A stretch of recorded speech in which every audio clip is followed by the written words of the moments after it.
লোকবাদ্য নিৰ্মাণত ব্ৰতী এজন বিশেষ ব্যক্তি।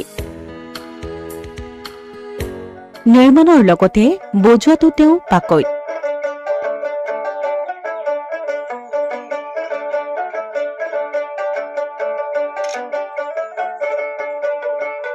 সাত শতাধিক দুতৰা নিৰ্মাণ কৰি বিক্ৰী কৰিবলৈ সক্ষম হৈছে ভূপেন দাসে।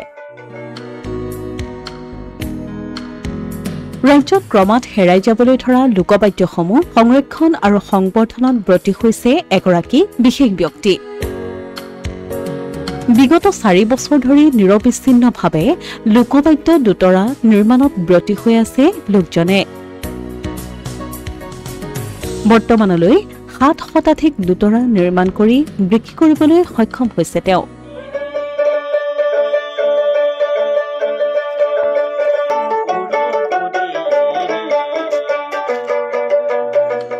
ইতিমধ্যে ৰাজ্যৰ বহু খ্যাতনামা শিল্পীয়ে তেওঁৰ পৰা সংগ্ৰহ কৰিছে দুতৰা। বাক্সা জিলাৰ মুছলপুৰ মহকুমাৰ অন্তৰ্গত থমনা আলিগুৰিৰ এগৰাকী ব্যক্তিৰ নাম ভূপেন দাস। শাস্ত্ৰীয় সংগীতৰ বিশাৰদ ভূপেন দাস ল'ৰালি কালৰে পৰা জড়িত হৈ আহিছিল লোকসংগীতৰ সৈতে। বিশেষকৈ লোকগীতক ভাল পোৱা ভূপেন দাসে লোকবাদ্য দুতৰাও নিৰ্মাণত ব্ৰতী হৈ আহিছে। শেহতীয়াভাৱে স্থানীয় আন এগৰাকী লোকশিল্পী পূৰ্ণ ৰাজবংশীৰ সহযোগত কামৰূপী দুতৰাৰ উপৰিও গোৱালপৰীয়া দুতৰা, টোকাৰী দুতৰাৰ লগতে বড়ো জনগোষ্ঠীয় লোকবাদ্য চাৰিন্দাও নিৰ্মাণ কৰিছে। মই ভূপেন দাস, মোৰ ঘৰ বাক্সা জিলাৰ থমনাত। মই এই লোকবাদ্য নিৰ্মাণত 2020 চনৰ পৰা একেধাৰে লাগি আছোঁ। যদিও মই প্ৰায় 12-13 বছৰমান বয়সতে দুতৰা বনাইছিলোঁ। এইটো মই লকডাউনৰ পৰা অৰ্থাৎ লকডাউনৰ মই সময় পাই যেতিয়া বনাইছিলোঁ, তাৰপিছত ছ'চিয়েল মিডিয়াত বা আমাৰ মিডিয়াত যেতিয়া আহি গ'ল, তেতিয়া আমাৰ অসমৰ ৰাইজে দতৰা মোৰ তাত নিৰ্মাণ কৰিলে। তেতিয়াৰ পৰা মই দতৰা নিৰ্মাণ কৰি আজি এটা জীৱিকাৰ পথ পোৱা বুলি মোৰ বিশ্বাস হৈছে। বৰ্তমান প্ৰথমতে মই দতৰা নিৰ্মাণ কৰিছোঁ।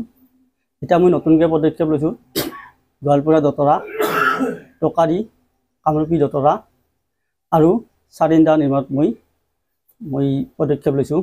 চাৰিন্দা অৱশ্যে মই নিজে বনোৱা নাই, মোৰ লগত অৱশ্যে আমাৰ দাদা এজন আছে, আমাৰ লখাগুচি গাঁৱত পুনৰাগুচি, আৰু তেখেতে বনাই যদিও তেখেতৰ লগত ময়ো অলপ মডিফাই কৰাৰ ক্ষেত্ৰত লাগি দিছোঁ। গতিকে এতিয়া মই আপোনালোকে দেখাই পাইছে এই দতৰাবিলাক, কামৰূপী দতৰা, গোৱালপৰীয়া দতৰা, টোকাৰী আৰু চাৰিন্দা। গতিকে অসমৰ ইতিমধ্যে মোৰ বিভিন্ন শিল্পীয়ে বিপিন চাওডাং, মহেন্দ্ৰ হাজৰিকা এনেকুৱা ধনদাপাঠক বাদ্য মই অৰ্ডাৰ দিছোঁ, বৰ্তমান নিয়া নাই। এতিয়া মই দিম। এনেকৈ মই ডাঙৰ শিল্পীবিলাকৰ পৰা অৰ্ডাৰ আহিছে। অসমীয়া প্ৰতিদিন ডিজিটেল সংবাদ বাক্সা।